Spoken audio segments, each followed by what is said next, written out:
నమస్తే, welcome to my channel. అందరూ ఎలా ఉన్నారు? అందరూ బాగుండాలి, ఆరోగ్యంగా ఉండాలని ఆ భగవంతుని కోరుకుంటూ ఈరోజు మంచి రెసిపీతో మీ ముందుకు వచ్చానండి.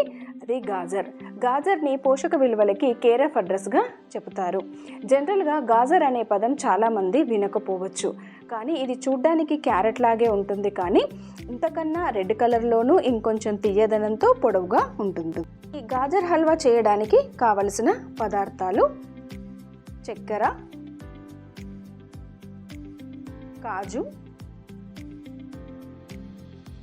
బాదం,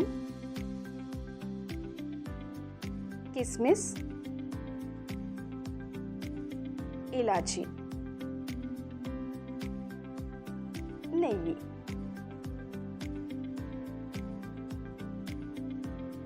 గాజర్ హల్వా చేసుకోవడానికి మొదటగా గాజర్ని పీల్ చేసుకొని రెడీ పెట్టుకోవాలి. ఈ గాజర్ని ఎక్కువగా హల్వా చేయడానికి ఉపయోగిస్తారు, ఎందుకంటే ఇందులో షుగర్ కంటెంట్ చాలా ఎక్కువగా ఉంటుంది కాబట్టి. ఈ గాజర్లో వైటమిన్ ఏ ఎక్కువ మోతాదులో ఉంటుంది. దీనిని డైలీ డైట్లో తీసుకున్నట్టయితే కంటికి సంబంధించిన వ్యాధులు రాకుండా అరికట్టవచ్చు. చిన్నపిల్లలకి చిన్నప్పటి నుండి అలవాటు చేసినట్టయితే చిన్న వయసులో కంటి సంబంధిత వ్యాధుల గురి కాకుండా అరికట్టవచ్చు. అంతేకాకుండా స్కిన్ రిలేటెడ్ డిసీజెస్ నుంచి కూడా అరికట్టవచ్చు. అంతేకాదు, దీనిలో ఫైబర్ ఎక్కువగా ఉంటుంది కాబట్టి జీర్ణశక్తికి చాలా హెల్ప్ అవుతుంది. ఇంకా గాజర్లో కాల్షియం, పొటాషియం ఎక్కువగా ఉంటుంది. ఇది ఎముకలని దృఢంగా ఉంచడంలో సహాయపడుతుంది. చూసారా, ఇలా చక్కగా పీల్ చేసుకొని రెడీ చేసుకోవాలి. శరీరంలో కొలెస్ట్రాల్ని తగ్గించే పెక్టిన్ అనే సాల్యుబుల్ ఫైబర్ కూడా ఎక్కువ మోతాదులో ఉంటుంది. మొదటగా స్టవ్ వెలిగించుకొని నెయ్యిని వేసుకోవాలి. ఆ తర్వాత డ్రై ఫ్రూట్స్ని నెయ్యిలో ఫ్రై చేసుకోవాలి. మొదటగా బాదాము, అవి కొంచెం వేగాక కాజు, అవి వేగాక కిస్మిస్ వేసి మాడకుండా బ్రౌన్ కలర్ వచ్చే వరకు సిమ్లో వేగనించుకోవాలి. ఈ గాజర్లో ప్రీ రాడికల్స్తో పోరాడే యాంటీ ఆక్సిడెంట్స్ కూడా పుష్కలంగా ఉంటాయి. ఈ డ్రై ఫ్రూట్స్ అన్నిటి కూడా చక్కగా వేగాక తీసి పక్కన పెట్టుకోవాలి.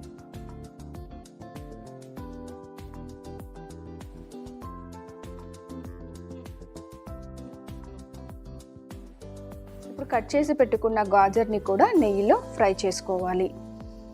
మీడియం ఫ్లేమ్లో మాడకుండా మూత పెడుతూ మధ్య మధ్యలో కలుపుతూ ఫ్రై చేసుకోవాలి. పిల్లలకి ఈ గాజర్ని పీల్ చేసి పాలు, బెల్లంతో కలిపి ఇవ్వటం వల్ల కాల్షియం, విటమిన్ ఏ, ఫైబర్ ఇన్ని పోషకాలు శరీరానికి అందుతాయి. ఇంకా చపాతీ పిండిలో కలిపి కూడా ఇవ్వచ్చు. కలర్ఫుల్గా ఆరెంజ్ చపాతీ అని చేస్తే పిల్లలు కలర్ఫుల్గా ఉండటం వలన చాలా ఇష్టంగా కూడా తింటారు. చూసారా, ఇలా మధ్య మధ్యలో మూత తీస్తూ మాడకుండా చాలా చక్కగా ఫ్రై చేసుకోవాలి. సిమ్లోనే ఉంచాలి, స్టవ్ హైలో పెట్టకూడదు.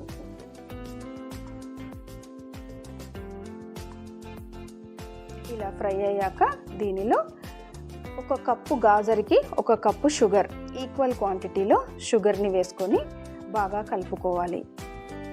షుగర్ అంతా కూడా బాగా కలిసిపోయేటట్టుగా చాలా చక్కగా కలుపుకోవాలి.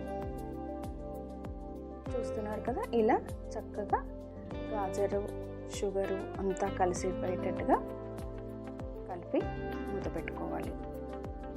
షుగర్ అంతా బాగా కరిగిపోయిన తర్వాత మూత తీసుకొని ఇలాచీ పౌడర్ని వేసి ఆ తర్వాత నేతిలో వేయించుకున్నటువంటి డ్రై ఫ్రూట్స్ ముక్కల్ని కూడా వేసి బాగా కలుపుకోవాలి. ఈ విధంగా డ్రై ఫ్రూట్స్ అంతా కూడా కలిసిపోయేలా కలుపుకొని స్టవ్ ఆఫ్ చేసుకొని సర్వింగ్ బౌల్లోకి చేంజ్ చేసుకోవాలి.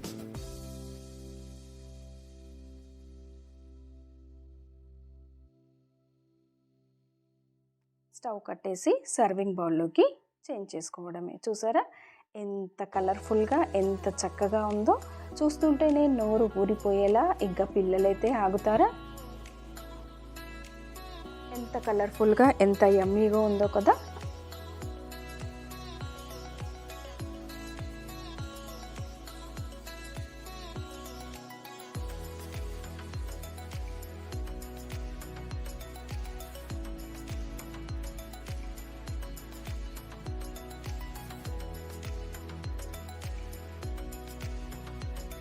ఈ వీడియో మీకు నచ్చిందని అనుకుంటున్నానండి. మరో మంచి రెసిపీతో మరో మంచి వీడియోతో మళ్ళీ కలుద్దాం. నమస్తే, బాయ్.